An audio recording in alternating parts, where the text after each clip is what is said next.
하나님의 나라를 우리에게 전해주신 예수님께서는 우리에게 정말로 좋은 것을 가르쳐 주셨습니다. 그 중에 하나가 바로 용서하는 것입니다. 용서하는 것, 또 그 외에 감사하는 것도 정말로 좋은 것입니다. 이 용서하는 것과 감사하는 것, 용서하라, 감사하라 하는 것을 신앙의 의무로 생각한다면 우리 성도들 외에는 용서하는 것과 감사하는 사람이 없을 것 같은데, 실은 행복한 삶을 살고자 하는 사람들은 일부러 용서하는 것이나 감사하는 것을 배우고 있습니다. 이 사람의 행복을 가르치는 심리학에서는 사실 이 심리학을 과학이라고 하고 있는데, 사이언스라고 말하고 있는데, 이 사람의 행복을 가르치는 심리학에서는 용서하는 것이나 또 감사한 삶을 가르치고 있습니다. 사람들이 행복하기 위하여 일부러 배우는 것이 실은 하나님께서 일찍부터 말씀하신 용서하는 것, 감사하는 것, 또 그 외에 사랑하는 것, 이런 것들입니다. 우리는 예수님의 말씀을 통하여 이 귀한 것들을 일찍부터 배워왔습니다. 예수님께서 제자들에게 그 형제를 실축시키지 말고 또 교회 안에서 범죄한 형제에 대하여 잘 권고할 것을 말씀하신 후에 베드로가 예수님께 한 가지 질문하였습니다. 그것은 형제가 자기에게 죄를 범하면 몇 번이나 용서해야 하는가 하는 것입니다. 그러면서 7번 하면 되겠습니까? 라고 이렇게 물었습니다. 그때 예수님께서는 무한히 용서하라 라고 말씀하시면서 한 비유를 말씀하셨습니다. 우리가 그것을 보도록 하겠습니다. 첫 번째, 예수님께서는 죄 지은 형제에게 무한히 용서하라고 하셨습니다. 그것은 우리가 큰 죄를 하나님으로부터 용서받았기 때문입니다. 예수님 당시의 랍비들은 형제가 죄를 지으면 이 3번까지 용서라고 가르쳤습니다. 그러니까 베드로는 역시 예수님의 제자답게 7번 하면 되겠습니까? 라고 물었던 것입니다. 이 말씀을 듣고 예수님께서는 7번 뿐만 아니라 70번씩 7번이라도 하라고 하셨습니다. 이것은 490번, 7번을 70번 하는 것, 49, 또 490번을 하는 것이 아니라 무한히 끝없이 용서라는 것입니다. 아주 용서해버려라. 용서해라. 끝까지 용서해라. 이것입니다. 왜 그렇게 끝까지 용서해야 하는지 예수님께서는 한 비유를 들어주셨습니다. 본문에 23절부터 그 말씀이 있습니다. 어떤 임금님이 그 신하들과 결산할 시간이 되었습니다. 그때 한 신하, 한 종이 1만 달란트의 빚을 졌습니다. 갚을 것이 없으므로 탕명하여 주었습니다. 여기서 이 1만 달란트라고 하는 금액은 정말로 엄청난 금액입니다. 아주 황당한 금액이에요. 이 1만 달란트라는 돈이 데나리온으로 따지면 6천만 데나리온이라고 합니다. 그러니까 노동자가 6천만 일, 6천만 명이 번 소득이라고 할 수 있고 6천만 일 동안에 일한 품삯입니다. 소득입니다. 누가 계산을 해봤는데 한 사람이 하루도 쉬지 않고 일을 하면 16만 년보다도 더 많이 일을 해야 되는 그런 거액의 돈입니다. 16만 년. 이 1만 달란트라고 하는 어마어마한 수를 말씀하신 이 예수님의 이 수적인 감각이 대단하십니다. 정말 이 종이 빚을 엄청나게 많이 졌습니다. 물론 크레딧이 좋았기 때문에 이 빚을 가질 수가 있었겠죠. 정말로 많은 빚을 졌습니다. 이 종은 자기의 몸을 팔아도, 또 자기의 아내와 자식들의 모든 것을 다 팔아도, 자기의 모든 재산을 다 팔아도 그 돈을 갚을 길이 없는 것입니다. 그래서 임금님께 엎드려 절하면서 저에게 참으소서, 제가 다 갚겠습니다. 거짓말이죠. 그렇게 간청을 하였습니다. 아주 저에게 참으소서, 제가 다 갚겠습니다. 간청을 한 것입니다. 그러자 임금님은 그 종이 그것을 갚을 수가 없는 줄 알기 때문에 그 종을 불쌍히 여겨서 이제 탕감하여서 보내주었습니다. 그냥 다 사노라 하고 탕감하여 준 것입니다. 엄청나게 많은 빚을 탕감을 받은 것입니다. 그런데 그 많은 빚을 탕감받은 종이 나가다가 자기에게 빚진 자 한 사람을 만났습니다. 그 사람은 그 많은 빚을 탕감받은 사람에게 100데나리온의 빚을 진 사람이었습니다. 100데나리온도 작은 돈은 아니지만 1만 달란트에 비하면 60만 분의 1이라고 합니다. 60만 분의 1밖에 되지 않습니다. 그런데 그 큰 돈을 용서받은 사람이 자기에게 이 작은 돈을 빚진 자 한 사람을 만나자 붙들어가고 목으로 안고는 말하기를 빚 갚아 하고 아주 윽박을 질렀던 것입니다. 그래서 그 빚진 자가 엎드려 간구하기를 나에게 참아주세요. 내가 갚겠습니다. 사실 100데나리온은 갚을 수 있는 그런 금액도 됩니다. 이렇게 말을 하였는데 허락하지 않고는 그가 그 적은 빚을 적은 빚을 진 사람을 갚도록 옥에 가두어 버렸다고 합니다. 이게 소문이 안 나겠습니까? 이걸 본 사람이 없겠습니까? 그래서 이 일이 임금님의 귀에 들어갔습니다. 그래서 임금님은 그 큰 빚을 탕감받았으나 적은 빚을 탕감해 주지 않은 그 종을 불러다가 악한 종아, 네가 빌기 때문에 내가 너의 빚을 전부 탕감하여 주었는데 내가 너를 불쌍히 여긴 것 같이 너도 내 동료를 불쌍히 여김이 마땅하지 아니하냐라고 하면서 그 왕이 임금님이 노하여서 그 빚을 다 갚도록 옥에 가두었다고 하는 것입니다. 이 사람이 빚을 갚을 수 없기 때문에 영원히 옥에서 나오지 못할 것입니다. 이 이야기를 하시면서 예수님께서 덧붙이셨습니다. 너희가 각각 마음으로부터 형제를 용서하지 아니하면 나의 하늘 아버지께서도 너희에게 이와 같이 하시리라고 말씀하셨습니다. 이 비유는 우리에게 아주 중요한 교훈을 주고 있습니다. 그것은 우리는 이 천지의 대주제이신 하나님의 용서를 받은 사람들입니다. 하나님께서 그 아들 예수님의 십자가의 희생의 제사를 통하여 예수님의 십자가의 제물 되심을 통하여 우리의 죄를 용서하지 아니하시고 우리의 아버지가 되시지 않았더라면 우리는 하나님께 도저히 죄를 용서받을 수가 없는 인간들입니다. 사실 사람들이 살고 있는 이 세상의 모습은 창조주 하나님의 뜻과는 너무나 거리가 먼 모습으로 죄악 가운데 살고 있는 것입니다.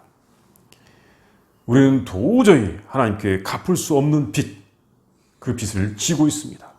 하나님의 뜻대로 살기가 참 어려운 세상을 우리가 살아가고 있고 우리는 그 세상 속에 살아갑니다. 그 빚을 우리는 탕감받게 되었습니다.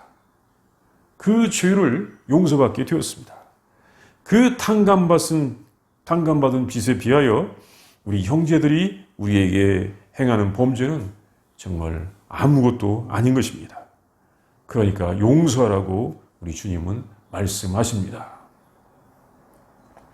이제 두 번째는 하나님의 말씀대로 용서하는 것은 우리가 무거운 짐을 지는 것이 아니라 무거운 짐을 벗는 것이며 생명을 누리고 복을 받는 것입니다. 오늘날 세상이 참으로 많이 복잡해져 가지고 많은 사람들을 만나면서 큰 고통과 아픔과 또한 상처를 안고 살아가고 있습니다. 자기에게 고통을 준 사람, 손해를 끼친 사람, 또 모욕을 준 사람, 배반한 사람 이런 것들 때문에 많은 사람들이 마음속에 적개심과 분노를 가지고 살아가고 있습니다. 직장에서도 그런 일을 당하고 이웃에게도 그런 일을 당하고 또 가정에서도 그런 일을 당하고 상처의 종류가 말할 수가 없다고 합니다. 그래서 그 분노, 적개심, 고통이 있습니다. 그런데 이 분노나 적개심을 마음속에 간직하고 살면 어떻게 되는가를 이제 의사들, 심리학자들이 연구해 보니까 이런 일들이 일어나는 것입니다. 사람들이 자기가 고통받는 상처, 받은 고통, 이 상처를 생각할 때는 어떻게 되냐면 마치 실제로 우리 몸이 위험에 처한 것처럼 그렇게 반응을 한다고 합니다. 내가 고통받은 것, 내가 상처를 받은 것만 생각을 해도 실제로 내 몸이 위험에 처한 것처럼 그렇게 몸이 반응을 한다고 합니다. 그래서 이런 반응을 공격과 도피 반응, fight or flight 이런 반응이라고 하는데, 그래서 몸이 그런 활동을 하게 된다는 거예요. 이때 스트레스 호르몬이 나옵니다. 이 스트레스 호르몬은 우리 심장을 빨리 뛰게 하고 혈관을 수축시키다고 합니다. 그럼 어떻게 됩니까? 자연히 혈압이 올라가게 되는 것입니다. 그것뿐만 아니라 또한 콜레스테롤이 혈관으로 다 막 쏟아지게 되고 소화는 그 기능에 장애가 오게 되고 피의 흐름은 몸의 중심으로 모이게 되고 또 신경은 과민하게 되고 또 몸은 메스꺼워지게, 기분은 메스꺼워지게 되는 것입니다. 또한 우리가 우리를 이 괴롭힌 사람을 생각할 때 그러면 또 어떤 반응이 일어나냐면 실제로 누가 우리와 싸우는 것처럼, 우리가 누구와 싸우는 것처럼 그렇게 몸이 긴장을 한다고 하는 것입니다. 그러니까 오늘날 우리가 이 상상력의 힘이라고 하는 것들을 보면 참 대단한 것을 느끼는데, 머릿속에 내가 고통받던 상황을 상상만 해보아도 실제 어떤 위험 속에 처해 있는 것처럼 내 몸이 반응을 하고, 누가 나를 괴롭혔던 것을 생각만 해보아도 내가 누구와 싸우는 것처럼 그렇게 몸이 긴장을 해서 우리의 이 교감신경계라고 하는 것이 그렇게 반응을 한다고 하는 것입니다. 몸이 잔뜩 긴장을 하는 것입니다. 또 있습니다. 가슴은 답답해지고 심장은 막 더 터질 것처럼 생긴다고 합니다. 또 잠은 안 오고 소화도 안 된다고 합니다. 그래서 가슴에 품고 있는 적개심이나 분노는 나를 해치는 독소가 되는 것입니다. 이것이 흔히 말하고 있는 이 화병이라고 하는 것입니다. 가슴 속에서 이 울화, 화가 치밀어 오른 것입니다. 이것은 신체적으로나 정신적으로, 영적으로 모두 나쁩니다. 우리가 이 분을 낼 때 일어난 현상을 분석한 글을 보면 이런 것이 참 자세히 책에 나와 있습니다. 이것을 볼 수가 있습니다. 그래서 오늘날 의학에서는 이렇게 말합니다. 자신을 위해서 용서하라. 다른 사람을 위해서 용서하는 것이 아니라 자기의 건강을 위해서 용서하라. 이것입니다. 용서는 자기를 위한 것이다. 우리가 하나님께서 용서하라, 우리 예수님께서 용서하라 말씀하신 것이 마치 이웃의 죄를 그냥 넘어가라, 이웃을 위해서 네가 희생을 하는 것처럼 생각할 수 있지만 실은 그것이 아니고 의학적으로 분석해 보니까 용서는 자기를 위해서 하는 것이라는 것입니다. 하나님께서는 우리에게 용서라는 말씀을 주심으로써 우리와 하여금 그런 고통을 받는 것으로부터 자유롭게 하셨습니다. 예수님께서 용서를 강조하셨습니다.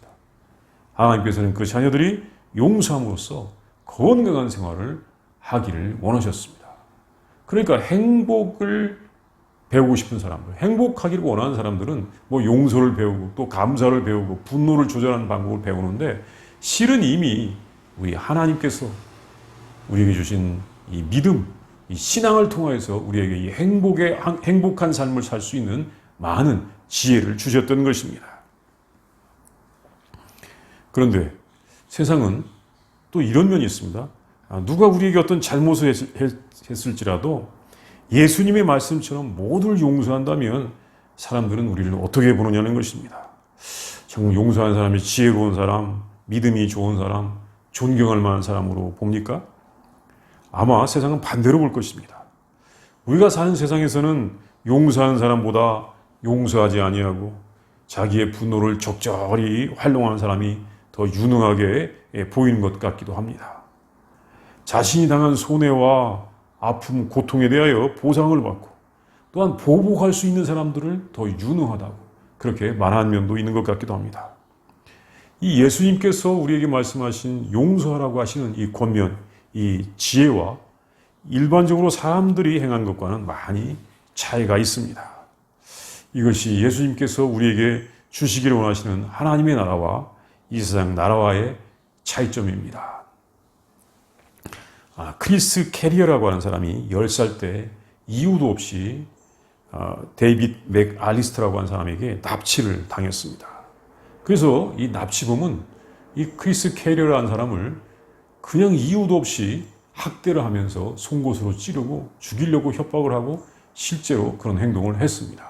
그런데 다행히 이 크리스 캐리어가 길가에 버려졌다가 구출되었는데 눈 한쪽 눈은 실명하였고 극도의 공포심 가운데서 수많은 날들을 괴롭힘 속에서 살기도 했었습니다. 그러면서 이제 이 사람이 잘 살게 되었는데 22년 후에 양로원에 있던 그 범인이 죽기 직전에 자백을 해서 찾아가서 양로원에서 만나서 놀랍게도 그의 친구가 되었는데 이 자기를 죽이려고 했던 데이빗 맥알리스터를 용서하고 이미 이 사람은 이미 용서를 했었습니다. 그리고 친구가 되었었는데 그 크리스는 이렇게 이야기를 했습니다. 우리가 용서를 해야 되는 데는 매우 실용적인 이유가 있습니다. 누가 우리에게 잘못을 저질렀을 경우 우리는 보복을 하던가 아니면 용서를 하던가 한 가지를 선택해야 합니다. 만일 복수를 선택했다면 우리의 삶은 분노로 불타오를 것입니다. 그리고 보복을 했다 하더라도 남는 것은 공허함 뿐일 것입니다. 분노라는 것은 정말 만족시키기 어려운 욕망인데 또 습관적으로 될 수 있습니다. 그러나 용서는 우리로 머물러 있게 하지 않고 앞으로 나아가게 합니다. 또 하나 더 절실한 이유가 있습니다. 바로 용서는 하나님의 선물이며 하나님의 은총이라는 것입니다. 제가 용서의 선물을 거저 받았기에 저도 거저 주어야 하는 것입니다. 이런 용서를 통해 저는 정말 삶의 충만함을 누리고 있습니다. 이 이야기는 크리스토퍼 아놀드라고 하는 그 목사님이 지은 왜 용서해야 되는가 그 책에 나오는 이야기입니다. 이게 미국에서 실제로 있었던 이야기입니다. 이 크리스 캐리어 이분은 자기의 용서를 함으로써 자기가 앞으로 전진할 수 있었다라고 자기의 원수를 용서함으로써 자기가 앞으로 전진을 할 수 있었다고 그렇게 말하는데 이것이 사실입니다. 예수님의 말씀대로 용서하는 사람들이 하나님의 나라와 또 원수를 갚는 세상의 문화가 지배하는 나라 속에서 정말 하나님의 나라를 전하는 사람이고 하나님의 나라가 좋다는 것을 알려주고 있는 것입니다. 이제 세 번째는 용서하는 방법은 먼저는 누구의 잘못을 잊는 것입니다. 하나님께서 예수님의 십자가의 대속의 희생 때문에 우리의 잘못을 기억하지 아니하듯이 다른 사람의 죄를 잊으면서 우리는 용서할 수 있는 것입니다. 이 성경에서 말하는 용서하다 이것은 아피엠이라고 하는 그런 동사인데 이것은 가기하다, 보내버리다, 또 취소하다, 추방하다, 멀리 떠나보낸다, 또 탕감한다 이런 말이 있습니다. 어떻게 보면 거창한 말이 아닙니다. 불러다가 사과를 받고는 내가 너의 죄를 사하노라 라고 꼭 선언해야 될 필요가 없습니다. 그냥 일단 잊어버리는 것부터 시작하는 것입니다. 구약시대에는 해마다 이 속죄일을 지켰는데 그때 여러 가지 이제 제사 중에서도 2마리의 염소를 준비했었습니다. 그래서 한 마리는 하나님께 속죄제물로 드리고 한 마리는 아사셀 염소라고 하여 멀리 광야로 보내서 다시는 돌아오지 못하게 했는데 이 아사셀 염소를 광야로 보내기 전에 사람들의 죄를 이 염소 위에 머리 위에 다 전가시킨 후에 광야로 보내서 다시는 돌아오지 못하게 했습니다. 이제 광야로 가면 거기에서 못 돌아오는 거죠. 이게 큰 의미가 있습니다. 자기의 죄를 멀리 떠나 보낸 것입니다. 거기에는 자기의 죄뿐만 아니라 이웃들의 모든 죄도 함께 이제 아사셀 염소가 치고는 멀리 광야로 가서 돌아오지 않았던 것입니다. 이것이 이 하나님께서 예정하신 예수님의 용서의 모습입니다. 예수님께서 이 하나님께 우리의 죄의 대가를 다 치르셨으니 우리의 모든 잘못을 기억하지 않겠노라 하는 것이 하나님의 뜻입니다. 이것이 신약성경 로마서 3장 24절과 25절에 보면 이 말씀을 우리가 볼 수 있습니다. 우리 한번 이 말씀을 보도록 하겠습니다. 신약성경 로마서 3장 24절 25절 말씀입니다. 시작. 그리스도 예수 안에 있는 속량으로 말미암아 하나님의 은혜로 값없이 의롭다 하심을 얻은 자 되었느니라. 이 예수를 하나님이 그의 피로써 믿음으로 말미암는 화목제물로 세우셨으니 이는 하나님께서 길이 참으시는 중에 전에 지은 죄를 간구하심으로 자기의 의로우심을 나타내려 하심이니. 이것은 전에 우리가 지은 죄를 하나님께서 길이 참으셨는데 예수님께서 십자가에서 화목제물이 되셔서 우리의 죄값을 다 치르셨다는 것입니다. 그리고 하나님께서 이제 더 이상 우리의 죄를 기억하지 않으신다는 말씀입니다. 하나님께서는 우리 모두의 죄를 다 잊으시고 용서하신 것입니다. 이제 우리는 우리의 이 1만 달란트나 된 것과 같은 죄를 하나님께 용서받았습니다. 왜? 하나님께서 창조하신 세상에서 하나님의 뜻대로 살지 못하니 엄청나게 큰 죄를 지었었는데 그 죄를 하나님께서 예수님의 십자가의 대속의 죽음으로 다 용서하신 것입니다. 이제 우리는 100데나리온보다도 적은 그런 빛을 진 이웃의 잘못을 용서해야 하는 것입니다. 왜? 하나님께서 우리 모두의 죄를 다 용서하셨기 때문입니다. 이 시간도 함께 기도하겠습니다. 예수님께서 하신 말씀을 생각하면서 먼저 묵상을 합니다. 묵상을 하는데 베드로가 예수님께 먼저 묻습니다. 선생님, 형제가 나에게 잘못하면 몇 번이나 용서해야 하겠습니까? 7번 하면 되겠습니까? 우리 주님께서 7번씩 70번이라도 할지라고 말씀하셨죠. 그리고 큰 죄를 탕감받는 그 이야기, 그러나 용서하지 않는 그 종의 이야기를 말씀하셨습니다. 우리가 그 말씀을 묵상해 보도록 하겠습니다.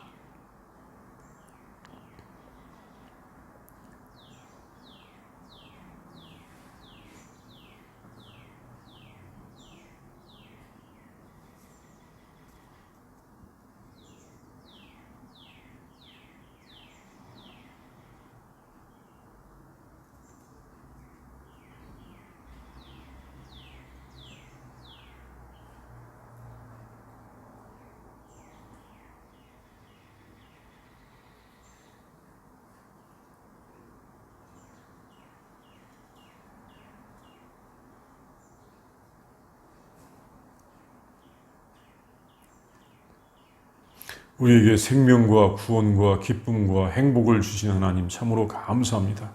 우리가 생명을 얻고 행복한 삶을 사는 비결이 우리 하나님의 말씀을 순종하는 것에 있음을 우리가 알게 하여 주시옵소서. 예수님 말씀처럼 우리가 서로 형제를 용서하는 것이 우리의 생명을 얻는 삶, 행복을 얻는 삶의 비결인 것을 알게 하여 주시옵시고, 하나님 우리들이 정말 주님의 말씀처럼 이웃의 잘못을 다 용서할 줄 알도록 인도하여 주시옵소서. 온 땅에 형제의 잘못을 용서하는 지혜와 그런 믿음이 가득하게 하여 주시옵시고, 모든 사람들이 서로 사랑하며 평화스럽게 살고 하나님을 찬양케 하여 주시옵소서. 주님 감사합니다. 예수님의 이름으로 기도합니다. 아멘.